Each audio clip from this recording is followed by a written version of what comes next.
Ana, regresamos, seguimos en Ampliación de Noticias y vamos con información en vivo gracias a Julio Cisneros. Julio, adelante.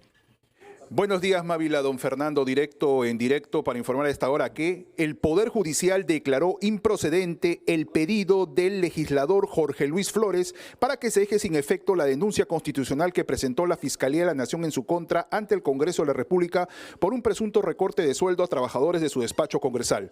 El juez supremo Juan Carlos Checley desestimó un recurso de tutela de derechos que presentó Flores Ancachi contra la Fiscalía de la Nación por una presunta vulneración a las garantías procesales. La defensa legal del legislador sostiene que la Fiscalía no realizó un análisis objetivo y de valoración de las pruebas que se recabaron y tampoco dieron valor a los medios probatorios de parte, por lo que solicita que cumpla con precisar los elementos fácticos y medios probatorios que demuestren la teoría del caso a fin de que subsane o aclare esta denuncia constitucional. No obstante, el juez supremo Checley Soria determinó que la calificación de una denuncia constitucional presentada ante el Congreso da lugar a una evaluación en sede parlamentaria que le es exclusiva y excluyente, por lo que no le corresponde al Poder Judicial vía tutela de derechos, dejarla sin efecto o modificar su contenido. Adelante, compañeros, con ustedes en estudios. Muchas gracias por esta información del Poder Judicial. Vamos a hablar ahora sobre la historia de nuestro país y de nuestra identidad a través de la bebida emblemática que hoy llamamos pisco, que se llamaba en sus inicios aguardiente de uva. Y es que un investigador del Archivo Nacional, que está con nosotros, Julio Hernández, buscando viejos documentos, supongo con una mascarilla fuerte para no llenarse de polvo del siglo XVI, halló el primer documento que conocemos ahora, datado en 1587, en donde por un registro notarial se hace referencia a chácaras. Los españoles entendían así la palabra quechua, chácaras, donde se cultivaba uva y había una caldera para producir aguardiente de uva. Señor Hernández, muchas gracias por estar acá. De la misma manera que usted, señor Moró, director del Archivo Nacional, quisiera saber cómo así, entre los 150 millones de documentos que hay en el Archivo Nacional, usted da justo con aquello que estamos necesitando para mostrar los orígenes peruanos del aguardiente de uva llamado pisco. Buenos días con todos los presentes, es un gusto estar aquí. Antes que nada agradecerle al director Ricardo Moró por apostar por la investigación de los protocolos notariales de Ica que datan básicamente desde 1568 hasta 1598. En estos protocolos notariales se encuentran escrituras públicas establecidas por los primeros vecinos de la Villa de Valverde, Ica en ese entonces, en las cuales se presenta una escritura de compañía para el año de 1587. Una escritura de compañía, básicamente, si nos basamos en las 7 partidas de Alfonso el Sabio, se especifican, es un contrato entre dos personas, las cuales van a realizar un cierto negocio. En este negocio se refiere a Jorge Capello y Manuel Diazante. Estos personajes parece que habían hecho una compañía de pulpería, sin embargo no había funcionado, y al terminar esta relación, cada uno de los personajes pedían todos sus bienes o los bienes mancomunados que habían logrado. Entre ellos, un notario, además. Sí, García de Córdoba. Entonces, uno de ellos pidió una caldera, en donde se realiza el proceso de ebullición, y el otro pedía mucha cantidad de aguardiente y vino que se había producido y también se le había entregado a uno de estos personajes.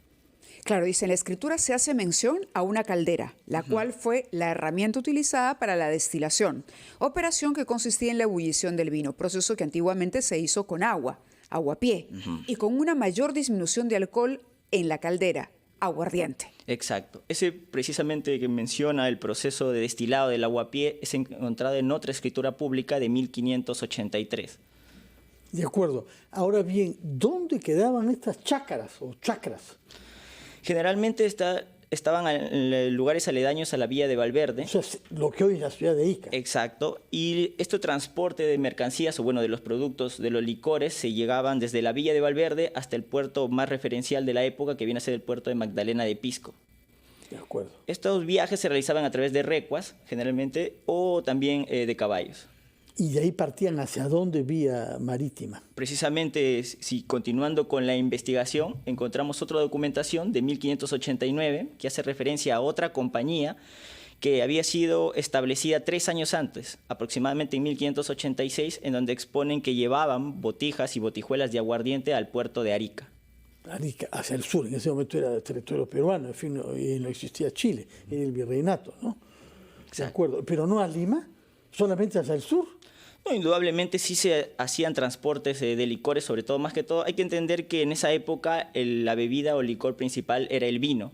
Entonces, la bebida que más se comercializaba o más se llevaba, por ejemplo, a la Ciudad de los Reyes, a Arica o a otros puertos, era el vino. Sin ¿Y embargo, el mercado del aguardiente cuál era?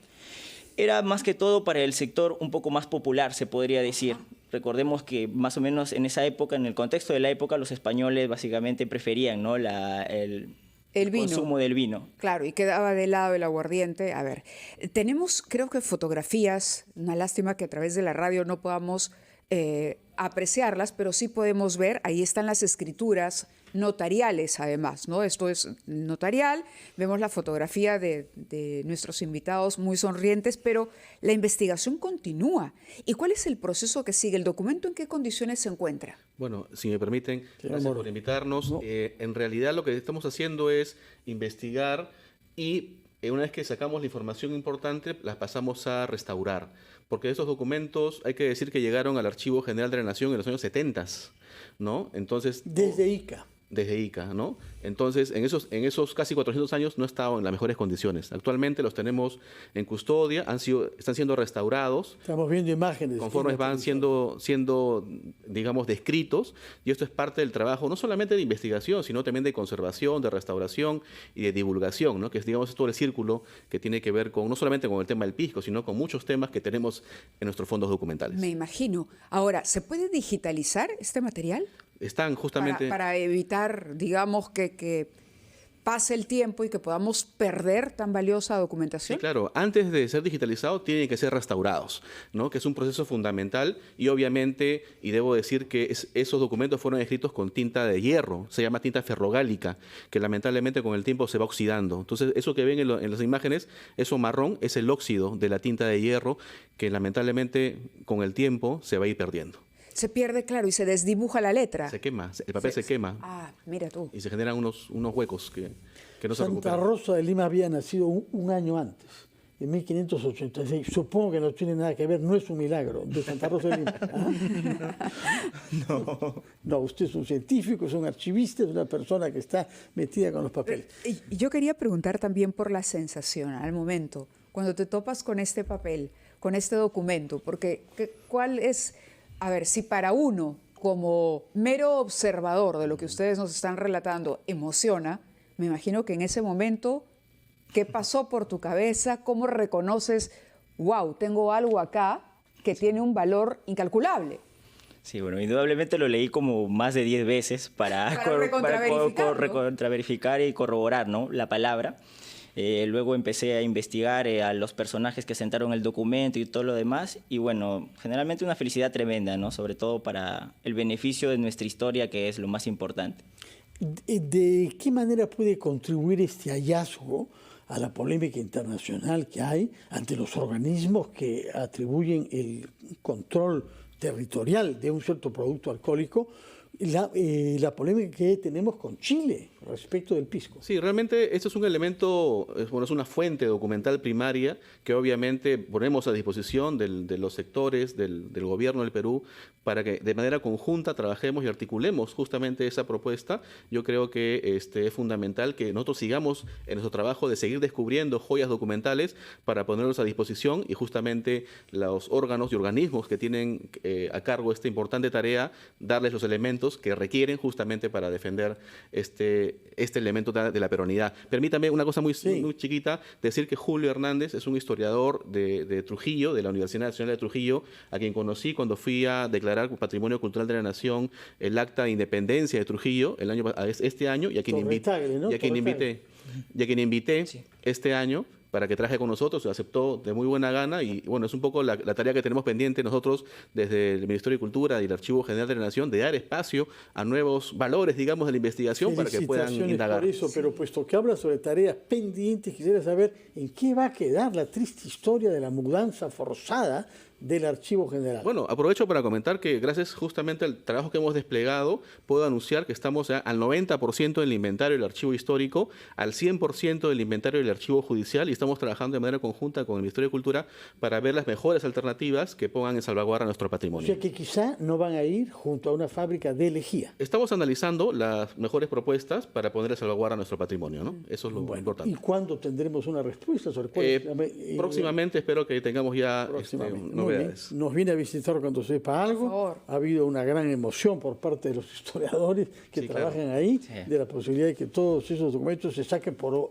unos años, expulsados por el Poder Judicial, a un lugar que no parecía reunir. Siempre será mejor, la mejor. un espacio idóneo, 100% construido Pero para eso. ya tienen el terreno, hace falta construirlo nomás. Justamente hemos saneado el expediente técnico hace 3 meses. Ah, Hay bueno. que trabajar juntos. Muy bien, entonces, señor Moró, estamos contentos de Gracias. que nuestro patrimonio archivístico va a estar en manos de unos investigadores y no será comido ni por las polillas ni destruido por el fuego que a veces sucede en los sitios industriales. Muchas gracias y muy gracias. buenos Gracias días. a ambos y felicitaciones de nuevo Gracias a ustedes. Muchísimas gracias. Muy bien, terminamos por hoy, Mávila. con una gran noticia. Eso es bueno. Buen augurio para la semana. Tomaremos pisco esta noche. De todas maneras. Porque es para la noche el pisco, ¿no? Era también la época. Pero es para la noche nada más. Todavía no había pisco sour en 56, ¿eh? No había limón, no había limón. Tomo nota entonces, Fernando. Muy bien, hemos llegado al final del programa. Ha sido como siempre un placer estar con ustedes. Son ya las 10:01. Sigan en la programación de RPP. Ya llegan nuestros compañeros de Encendidos. Nosotros hasta mañana a las 8 en punto de la mañana.